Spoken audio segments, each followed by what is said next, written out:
नमस्ते, सदा वत्सले मातृभूमि, जय हिंद। दोस्तों आज के इस वीडियो में हम बात कर रहे हैं भारत की ड्रोन स्ट्रैटेजी के बारे में।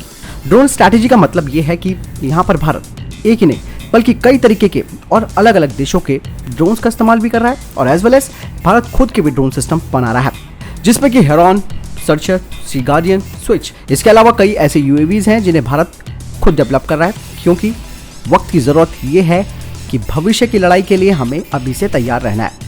आपको बता दें कि वर्तमान में भारत की जो तीनों सेनाएं हैं उन्हें आधुनिक हथियारों के अलावा कई तरीके के मानव रहित वाहन, जिन्हें कि यूएवी या फिर ड्रोन कहते हैं, उनसे लैस किया जा रहा है ताकि वे भविष्य की लड़ाई में यानी कि फ्यूचरिस्टिक वॉरफेयर में एक महत्वपूर्ण भूमिका निभा सके।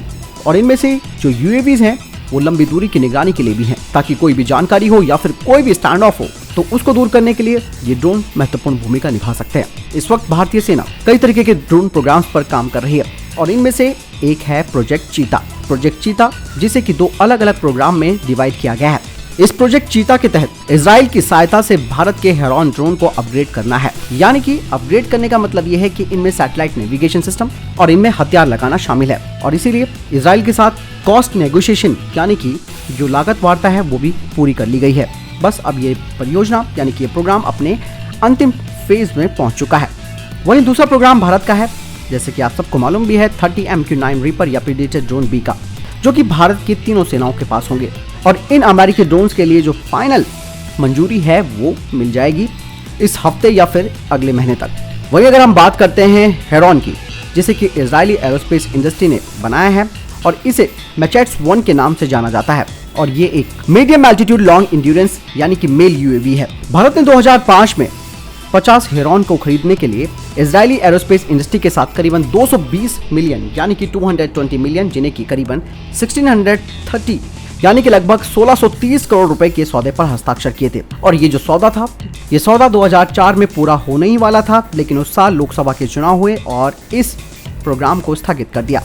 इसके बाद 2004 में सुनामी आई और भारत ने खोज और बचाव कार्यक्रम में 12 हेरॉन 1 यूएवी का इस्तेमाल किया और उन ऑपरेशन में से इसके प्रदर्शन को देखते हुए इजरायली एरोस्पेस इंडस्ट्री के लिए सौदे को और मजबूत करने की बात सामने आई, जिसमें कि ये कहा गया कि ये ड्रोन अब काफ़ी इंपॉर्टेंट है, इसीलिए इनको अधिक संख्या में खरीदना भी ज़रूरी है।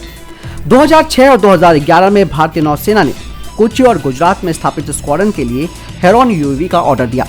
कुल मिलाकर इस वक्त देश में लगभग 90 हेरॉन ड्रोन हैं, लेकिन भारत जो इजरायली हेरॉन 2 का इस्तेमाल करता है उनमें सबसे बड़ी कमी ये है कि सैटेलाइट नेविगेशन उनमें नहीं लगा हुआ, जिसकी वजह से ये अपनी बेहतर रेंज और एक व्यापक कवरेज यानी कि वाइड कवरेज देने में अक्षम है। और पिछले साल जब चाइना के साथ LAC पर तनाव बढ़ गया था तो सेना ने 4 नई पीढ़ी के हेरॉन ड्रोन को पट्टे पर लेने का ऑर्डर दिया, जिसे हेरॉन 2 के नाम से जाना जाता है। शुरू में ये भी कहा जा रहा था कि भारतीय सेना हेरॉन TP को पट्टे पर ले सकती है।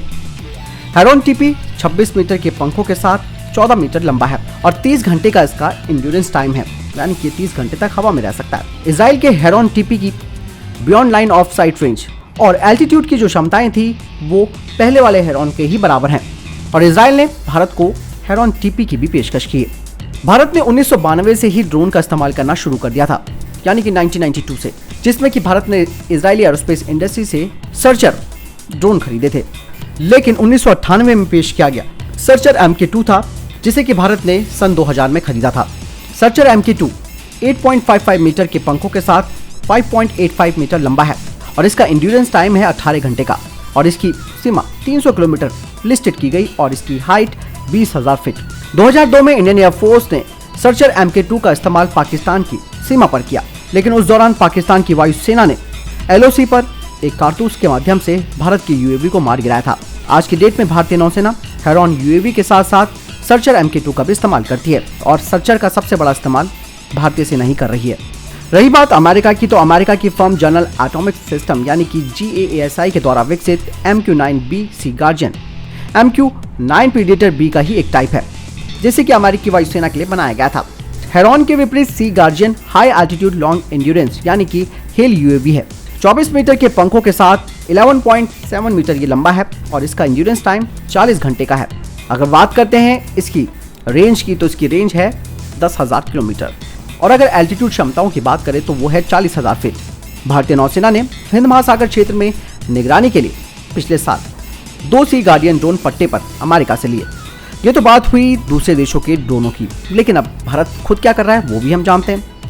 अभी हाल ही में आइडिया फोर्स टेक्नोलॉजी, जो कि मुंबई बेस्ड एक फर्म है, उन्होंने स्विच यूएवी को बनाया है और यह अपनी तरह का पहला वर्टिकल टेक ऑफ लैंडिंग यानी कि वीटोल विमान और फिक्स्ड विंग हाइब्रिड यूएवी है। इस साल जनवरी में सेना ने स्विच टैक्टिकल ड्रोन के उन्नत संस्करण के लिए आइडिया फोर्स के साथ करीबन 148 यानी कि 148 करोड़ रुपए का सौदा किया, जिसमें कि इस बारे में नहीं पता कि कितनी संख्या में इन ड्रोनों को खरीदा जाएगा।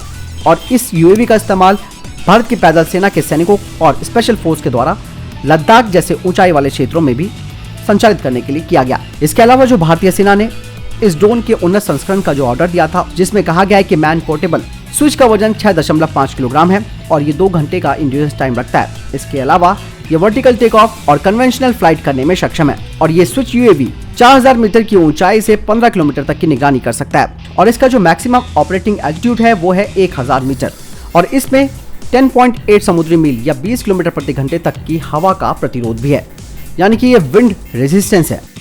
अब बात करते हैं क्वाडकॉप्टर। भारतीय सेना की पैदल बटालियन कई प्रकार के क्वाडकॉप्टर का उपयोग करती है और इसे डीआरडीओ और निजी फर्मों के द्वारा निर्मित किया जा रहा है। इन ड्रोनों का उपयोग आतंकवाद विरोधी अभियानों के दौरान सैनिकों के द्वारा सामरिक निगरानी के लिए, डीपर सिचुएशन अवेयरनेस के लिए किया जाता है और जम्मू कश्मीर में बड़े पैमाने पर इसका इस्तेमाल किया जा रहा है। इसके अलावा भारतीय वायुसेना हार्पी और हारूप ड्रोन का भी इस्तेमाल करती है। हार्पी और उन्नत हारूप भारत ने इजराइल से खरीदे हैं। हार्पी एक ऑल वेदर दिन और रात fire and forget autonomous weapon system है, जिसका इस्तेमाल दुश्मन के रडार को बाहर निकालने के लिए किया जाता है और इसीलिए उनकी वायु रक्षा प्रणालियों को ये निष्क्रिय कर देता है। इनकी कम्युनिकेशन रेंज है 200 किलोमीटर की और इंड्योरेंस है 9 घंटे का और ये अपने साथ 16 किलोग्राम का एमुनेशन ले जा सकता है। हारोप एक घूमने वाली मिसाइल यानी कि लॉइटरिंग मिसाइल है जो electro optical guided attack weapon के रूप में काम करती है। हारोप का इस्तेमाल कई तरीके के टारगेट्स को तबाह कर सकता है, जिसमें कि मूविंग व्हीकल्स भी शामिल है।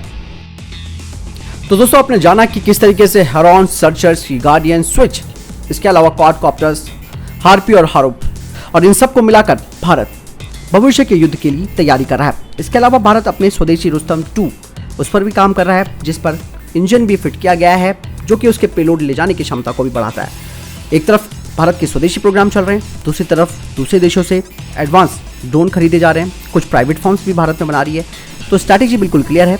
जिस तरीके से भारत अलग अलग तरीके के फाइटर जेट्स का इस्तेमाल करता है ताकि दुश्मन को हमेशा घुमाया जा सके कि भारत अब किस फाइटर जेट को अटैक के लिए भेज सकता है, तो हमेशा दुश्मन हमेशा कंफ्यूज रहेगा। ठीक इसी तरीके से इन सभी यूएवी का इस्तेमाल भी किया जाएगा भविष्य में अगर किसी भी तरीके का संभावित खतरा होता है। तो चीजें बिल्कुल क्लियर है। भविष्य की लड़ाई के लिए भारत तैयार है और ये सारी चीजें बताती हैं कि किस लेवल पर भारत अपने आप को ले जा रहा है। आपको क्या लगता है इस पूरे सिनेरियो के बारे में? कमेंट सेक्शन में लिखकर जरूर बताएं। मिलता हूं नए वीडियो के साथ, ख्याल रखिएगा अपना। नमस्कार, जय हिंद, वंदे मातरम।